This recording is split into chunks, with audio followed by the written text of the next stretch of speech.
좋은 의문장애 개요에 대해서 설명을 드리겠는데, 언어치료사가 현장에서 가장 많이 마주하는 업무도 말 명료도 저와 관련된 문제라고 보시면 되겠습니다. 조음이라는 것은 혀와 입술, 경국의 연구개와 같은 조음하는 기관들이 정확한 위치에 도달하고 적절한 압력, 속도, 타이밍, 방향을 가지고 협응하는 복합 운동의 결과로 산출되는 겁니다. 이 미세 협응의 어느 한 부분만 흔들려도 말소리 산출이 흔들리게 되고요. 전통적으로 조음장애는 해부학, 생리학, 신경학적 손상과 연관된 기질적 문제라는 뉘앙스로, 의문장애는 의문체계의 규칙을 충분히 습득하지 못해 생기는 기능적 문제라는 맥락에서 설명되어 왔습니다. 학문적 배경도 다른데, 조음장애는 음성학을 토대로 표준 음소와 실제 산출음 사이에 무엇이 어떻게 다른지를 물리적, 가청적 지표로 규명하려고 하는 것이고, 의문장애는 음소간 대비의 붕괴, 특정 오류가 반복되는 패턴, 의문 규칙의 편차와 지체를 찾아내서 체계 전체를 재구성하는 것을 목표로 합니다. 그러나 임상적 진단과 치료에서는 두 관점이 자주 겹치며 환자에게 필요한 개입 또한 양쪽의 도구와 사고방식을 통합하는 것이 효과적입니다.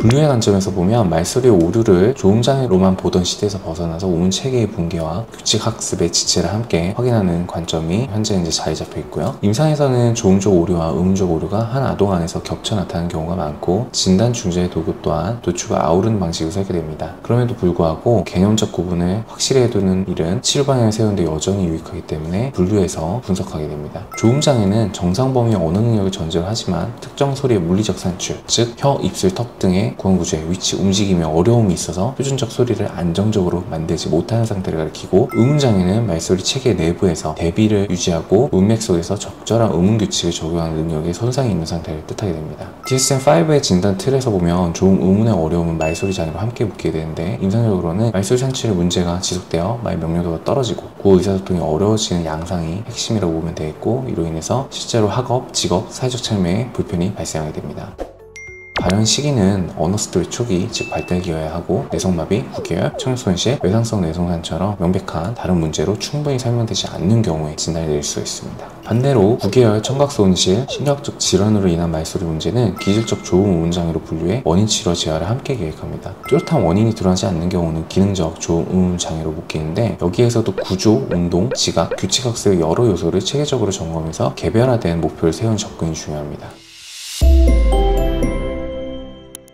결국 말소리 문제는 단일 원인이나 단일 기법으로 설명되거나 해결되기가 어렵습니다. 조음기관의 구조와 기능, 전신의 운동 협응, 청각과 어음지각, 의문 규칙의 습득과 활용, 아이가 살아가는 환경이 서로 얽혀서 결과로 나타나는 현상이기 때문이고요. 임상에서는 일단 이비인후과적 평가를 통해서 귀, 코, 입과 공유형 구조의 상태를 확인하고, 청력과 어음 식별력을 객관적으로 측정하는 게 필요하겠고, 구강의 운동 기능과 교우 운동 기능을 살피고, 낱말과 연속 발화에서 나타나는 오류 패턴을 분석하게 됩니다. 아동의 전반적 언어 능력, 의문 인식 수준을 함께 파악해 초기 문해력의 위험 신호를 놓치지 않는 것도 중요합니다. 이러한 통합평가를 토대로 어떤 경우에는 혀 위치와 공기 흐름을 재학습하는 조음 중심의 훈련, 어떤 경우에는 최소 대립사인의 사이클 접근처럼 패턴을 재구성하는 의문 중심의 개입, 또 어떤 경우에는 실행증을 겨냥해서 고인도 반복과 아주 감각 단서를 주는 것이 최선이 되게 되겠습니다. 공명이나 구조 문제, 청력 문제, 시각 문제처럼 다른 협진이 필요한 요소들은 관련 전문가와 함께 조기에 연결해주는 것이 언어치료의 결과를 좌우하게 됩니다. 이와 같은 관점에서 봤을 때 조음과 의문 중에 어느 쪽인가 라는 분류는 질환 진단에 있어서 출발점이라고 보셔야 되겠고, 더 중요한 질문은 아이의 말소리를 내는 시스템에서 어떤 것이 가장 큰 문제이고, 어떤 순서로 어떤 식으로 이것을 해결해주고 어떤 경험을 제공하는지, 어떻게 자연스러운 학습이 작동하는지에 대해서 유도를 해주는 거라고 보겠고요. 임상 의사의 경우의 역할은 이 병목을 정밀하게 찾아내는 것, 그리고 아동과 가족이 일상에서 체감하는 말의 명료와 의사소통의 자신감이 올라가도록 치료를 설계하고 조정하는 일이라고 볼 수가 있겠습니다.